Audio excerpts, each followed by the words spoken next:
Assalamualaikum warahmatullahi wabarakatuh. Perkenalkan, nama saya Rumiati. Di sini saya akan membahas komunikasi dalam sebuah organisasi. Sebelum kita membahas komunikasi dalam sebuah organisasi itu apa, kita perlu ketahui komunikasi itu apa sih, terus organisasi itu apa. Yang pertama, kita ke komunikasi terlebih dahulu. Komunikasi ini merupakan pertukaran pesan antara si pengirim dengan si penerima pesan untuk merubah perilaku individu. Jadi dapat disimpulkan bahwa kalau mau melakukan komunikasi itu harus ada si penerima sama si pengirim. Selanjutnya kita ke organisasi. Organisasi ini merupakan sebuah wadah kegiatan orang-orang yang melakukan berbagai tugas untuk mencapai tujuan bersama. Jadi perlu digarisbawahi, dalam sebuah organisasi itu harus ada wadah, di mana di dalam wadah ini terdapat perkumpulan orang yang ingin mencapai tujuan bersama. Selanjutnya kita tadi sudah tahu komunikasi itu apa, organisasi itu apa. Sekarang kita lanjut ke proses komunikasi dalam sebuah organisasi.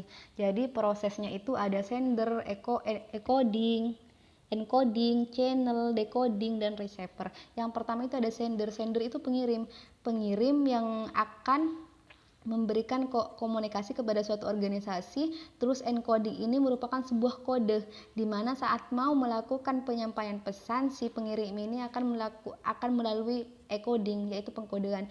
Selanjutnya kita ke channel. Channel ini merupakan sebuah media untuk menyampaikan pesan, misalnya seperti kayak pesan yang disampaikan itu dengan kata-kata atau kertas untuk pesan yang disampaikan dalam bentuk tulisan.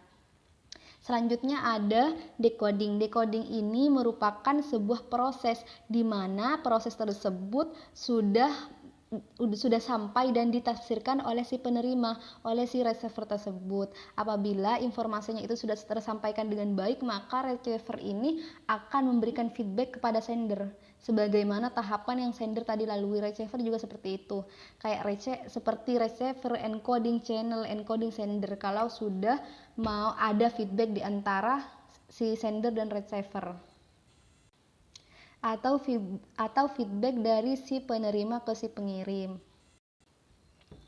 Ini sama juga dengan yang saya jelaskan tadi. Ini juga proses komunikasi dalam sebuah organisasi, sama saja dengan yang saya sampaikan tadi.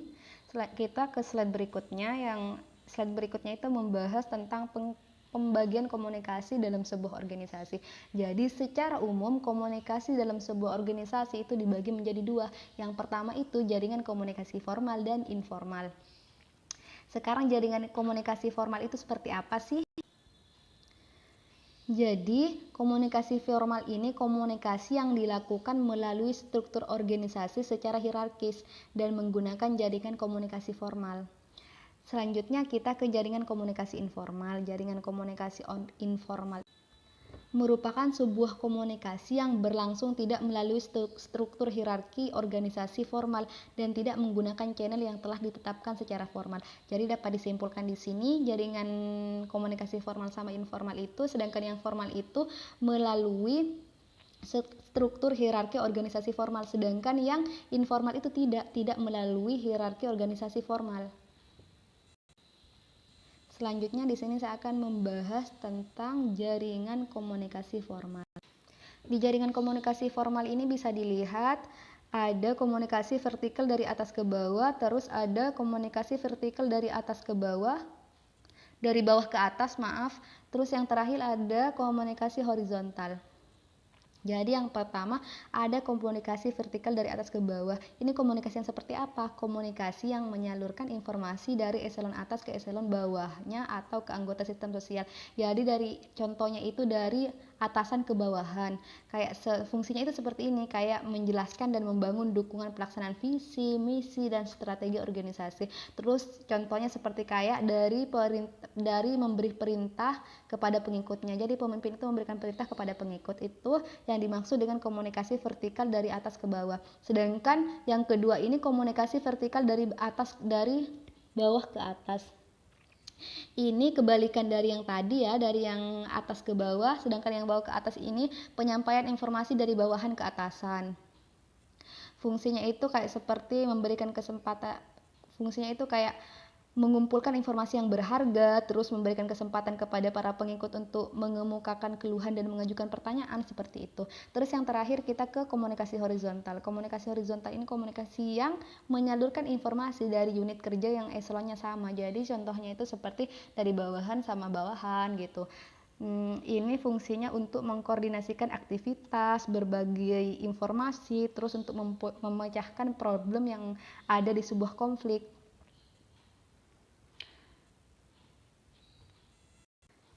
Selanjutnya, yang kedua ada jaringan komunikasi informal. Seperti kita lihat dari gambar, di situ ada 4 gambar ya. Yang pertama ada single, ada gosip, yang ketiga ada probability, yang terakhir itu ada cluster. Kita ke yang pertama terlebih dahulu ya, ke yang single. Single itu bisa disebut juga dengan rantai sihir untayan. Ini jaringannya ini setiap orang itu menerima informasi dari satu sumber informasi dan informasinya itu disampaikan secara berantai kepada seorang lainnya. Gambarnya di sini sudah jelas ya, seumpamanya si A ini menerima sebuah informasi dan si A ini akan menyampaikan ke si B akan menyampaikan ke si C berikut begitu seterusnya. Terus selanjutnya kita ke gosip. Gosip ini pada jaringan gosip ini informasinya itu berasal dari satu orang dan disebarkan oleh orang tersebut kepada orang-orang lain atau anggotanya. Di sini gambarnya itu ada si A ini. Si A ini merupakan sebuah orang yang penting. Katakanlah sebuah pemimpin menyampaikan sebuah informasi kepada anggotanya. Jadi semua anggotanya itu mendapatkan informasi.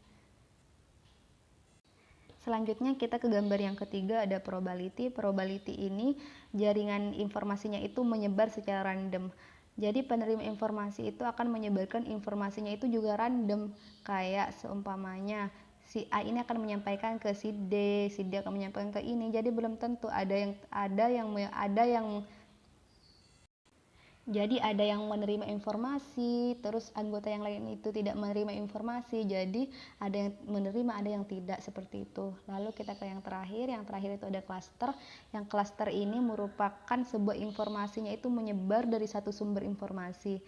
Jadi seumpamanya ada individu yang tidak harus menerima informasi, maka dia tidak akan menerima informasi. Begitupun sebaliknya jika individu yang menerima informasi dan menyehatkan kepada individu lain yang tidak berhak akan dikeluarkan dari tanden yang tidak akan menerima informasi lagi di kemudian hari, seperti itu. Selanjutnya, di sebuah organisasi itu kan memerlukan orang-orang yang efektif dan efisien. Supaya organisasinya itu berjalan dengan efektif dan efisien, pemimpin organisasi itu harus menyadari bahwa semua orang yang terlibat dalam organisasinya itu memiliki kebutuhan yang harus diperhatikan. Di sini di slide berikutnya saya akan menjelaskan kebutuhan-kebutuhan yang dibutuhkan seorang manusia. Di sini ada klasifikasi kebutuhan-kebutuhan manusia. Ini menurut Burhanuddin 1995. Di sini ada terbagi dua ya, kebutuhan manusia itu yang pertama ada dari kebutuhan bawahan, terus ada kebutuhan yang diperoleh setelah lahir. Kita ke kebutuhan bawahan terlebih dahulu. Kebutuhan bawahan itu kebutuhan fisiologis, jadi kebutuhan dasarnya manusia, contohnya seperti makan, minum. Kayak eliminasi, itu kan kebutuhan dasar dari manusia, terus istirahat. Selanjutnya kita ke kebutuhan yang diperoleh setelah lahir. Di sini ada dua, ada sosial sama egoistik. Yang sosial ini contohnya manusia itu membutuhkan sahabat, membutuhkan cinta, membutuhkan kasih sayang, seperti itu. Sedangkan egoistik ini kebutuhan yang kepentingan diri, respek pribadi, ekspresi. Jadi apabila seseorang itu mendapatkan sesuatu itu orang itu akan berekspresi. Jadi dia itu juga membutuhkan kebebasan, kemerdekaan dan sebagainya. Mungkin hanya itu yang bisa saya sampaikan, kurang lebihnya saya mohon maaf dan saya ucapkan banyak-banyak terima kasih kepada teman-teman yang sudah menonton video ini. Semoga apa yang saya sampaikan ini bisa bermanfaat untuk kalian. Assalamualaikum warahmatullahi wabarakatuh.